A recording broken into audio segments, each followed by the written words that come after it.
So today's conversation, financial independence versus financial codependence. Yep. So we talked about these terms, financial freedom, financial independence, financial peace, whatever you want to call it. The sentiment here is that people like to have ownership and full control of their finances. It's empowering. Yeah. And I think too, even if you can be free of your finances, meaning like you have a plan, all of this, you still have to be like, okay, I have to handle money, right? Regardless of where you are, like you have to handle money in today's world. And so understanding, yes, the freedom of that is really important, but also other implications of handling money in today's world. That's right. And we can never be fully independent because of the world we live in. There's pieces, there's strings attached, if you will. It is the sad thing, you pay off your house.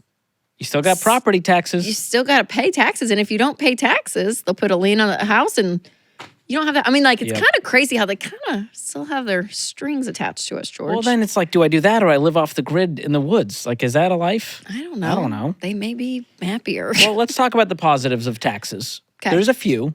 Those things I'll we go public appreciate. schools. Thank you. That's a good one. So here's some healthy financial codependence that we have with the government. Public education, like you mentioned. Yep, we appreciate Paved that. roads, appreciate that. We do. Thank you. Gravel, not the best. Paved road. Potholes, not a fan. Yeah, Tennessee. Healthcare, that can go either way, Yeah, but that's a thing. Parks, public parks, recreation. sure. Appreciate that. Libraries, Yes. they still exist and they're wonderful. Yep. Story times. It's great. Public Kids love it. transportation, Yes. like we have in Boston, that's wonderful. Police and fire services, and military that. protection. Yeah. So there's some Which shout out to all the service members out there. Yes. Thank you for your service and sacrifice. For sure. That's the stuff I'm like, okay, I'm happy to pay for those things. But financial codependence can turn toxic real fast when its government gets involved in our own personal finances, There's George. some overstepping here. This is what happens. That's what's hard is I'm like, yes, there are things that we have to pay for, regardless of who you are. And we will do that, right? Or we go to jail. So we will do that. But then we can people admit there's start- things the government's not good at. But then, and then you start to kind of lean on the government more and more. And I do think that's where it starts to strip away a little bit of this like independence, right? Like depending on the government, that whole student loan debacle that we all walked through. But this like real false hope. It was really sad. Will they or won't they forgive our student loans? I know, We played that game for far too long. And people Yes. still have hope. Even after everything came down, like, yep, not going to happen. Supreme Court said, nope, Yep. not on my watch. Yep. And people are still out there not paying their student loans because they're hoping one person or politician will fix it all. Right. That's right. And another one is Social Security. People are relying on the government's version of a retirement plan, and we're seeing the numbers. It may not even be around. Have you seen this? By the time, I think it's not necessarily us. It'll be at like 80% yeah, in like it's 2034. not looking good. And that kind of sucks that it's getting taken out of our paycheck. I wish I could just keep it You're and forced invest to pay forever. and choose to And they don't do a great job investing it, clearly. No. And the average payout is about $1,700 last year, a month. Oh, wow. Which is not a lot to live off of. And some people get less than that, like $900 a month. And so it's not a whole lot to live off of, especially with how expensive life is these days. That's right. And people go, well, Social Security will be there for me, so why invest for retirement? You have to be in control. It's good.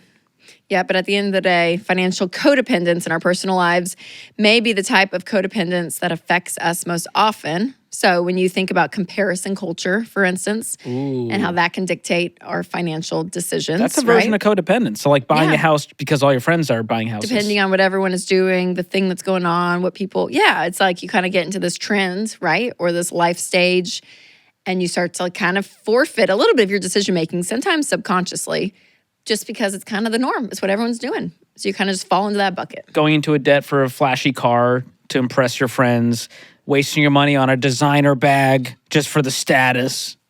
No, you've never done that, Rachel. Never. But it's a thing people do. Yeah, for sure. I mean, I think that, you have to watch your purchases and ask yourself, how much of this is just for me to enjoy and that I like?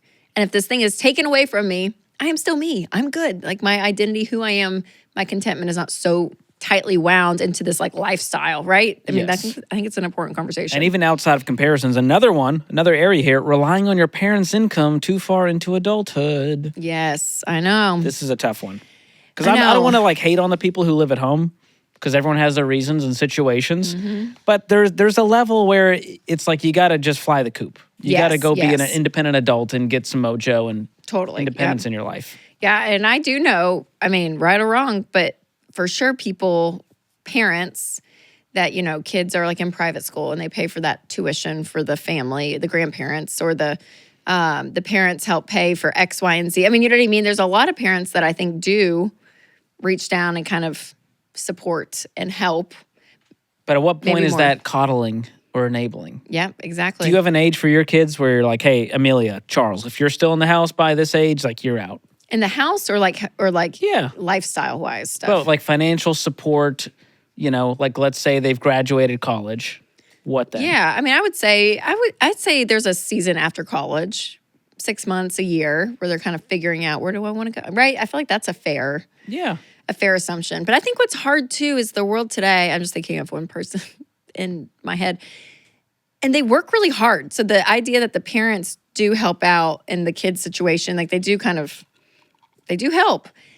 And the kid, though, the child, I say kid, adult child, is a hard worker. There's not like oh my gosh, it's just they had a certain career that they have and it doesn't produce a ton. It's not enough to sustain a independent lifestyle. It's enough to sustain it, I would say. But then there's like these things, like whether it's private school for their kids that they really value or whatever. I don't know, certain things that a grandparent who has done well reaches down and it's like, yeah, we'll help take care of that, and that. Would that be considered coddling to you?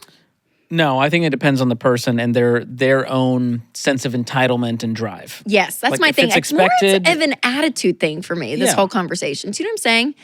I don't know. I think it's an interesting one. But I think you do find a sense of dignity when you are more financially independent, right? And it's not up to your parents to still support you. I think I grew up true. fast. When I moved out of the house at 20 and I moved across the country, I feel like I matured in a way that I could not have if I stayed at home. Yeah. I think that's fair. That's all. Yeah, I think that's fair. Here's the other side of this, Rachel. Another side of codependence. Parents relying on their children to pay for their medical care, nursing home costs, or we didn't prepare for retirement, and kids, you got to take care of us forever now. Okay, so you know what's so hard? I know we're talking about America here, but it is a very cultural thing. Like you go to other countries. Very independent. It's a very independent mindset. You go to other countries or cultures, and it's a expected.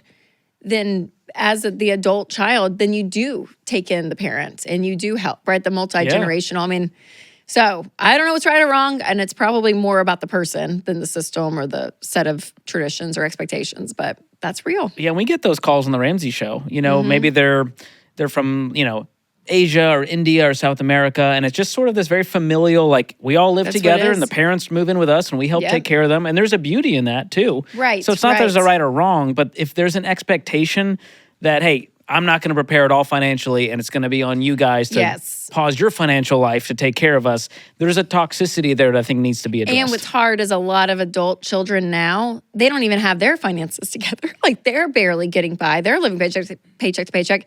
So then to expect to be able to take care of two other adults, it starts to crumble. Well, they call this the sandwich generation because you're trying to take care of your kids, but you're also trying to take care of your elderly parents.